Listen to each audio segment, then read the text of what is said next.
RLD, पीएसपीएल सभी ने EVM पर सवाल उठाए हैं। वहीं बीजेपी ईवीएम पर मचे हंगामे को विपक्ष का फिजूल का हंगामा करार दे रही है। ईवीएम पर फिर छिड़ा संग्राम। इलेक्शन से पहले निशाने पर ईवीएम। विपक्ष नहीं चाहता ईवीएम से वोटिंग। अब ईवीएम नहीं, बैलेट पर भरोसा।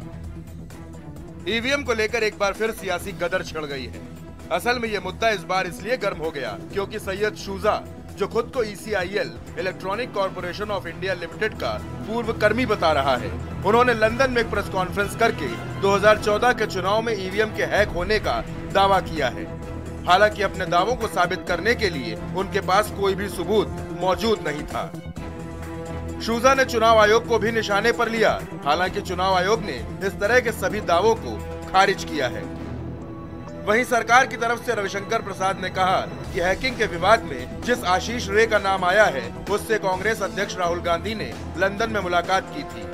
प्रसाद ने कहा कि ये देश को बदनाम करने की साजिश है और इस प्रेस कॉन्फ्रेंस की पटकथा कांग्रेस ने लिखी है। रविशंकर प्रसाद ने कपिल सिब्बल पर भी हमला बोला। तो न गवाही, न सबूत, न सवाल, लेकिन देश के ऊपर इतनी बड़ी आरोप लगाने की बात कर रहे हैं।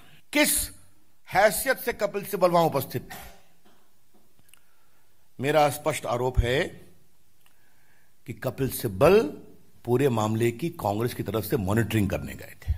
कि कौन क्या दावा किया है इस पर मैं नहीं जाना चाहता, लेकिन बार बार अपने देश की जो संस्था है इलेक्शन कमीशन, उन्होंने बार बार इस चीज़ को क्लियर कर दिया है और इसीलिए इस पर और कुछ कहना मैं समझता हूं कि कोई अभी आवश्यक नहीं है। वहीं ईवीएम को लेकर लगी सियासी आग की चिंगारी यूपी तक भी आई।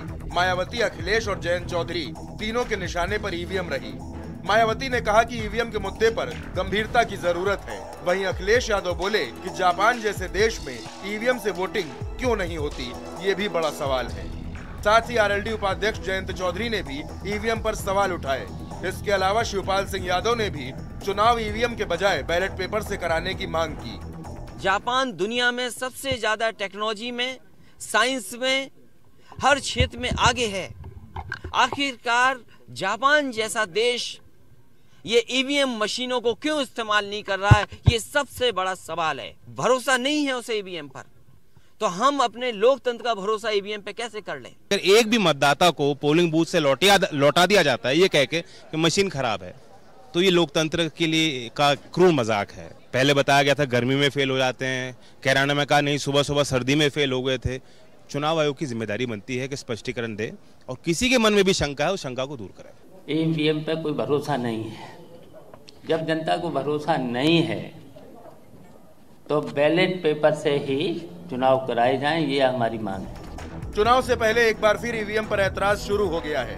चुनाव को बैलेट से कराने की मांग भी होती रही है और अब ईवीएम पर फिर सवाल उठ रहे हैं। यानी 2019 के चुनाव से पहले ईवीएम एक बार फिर चर्चा में है।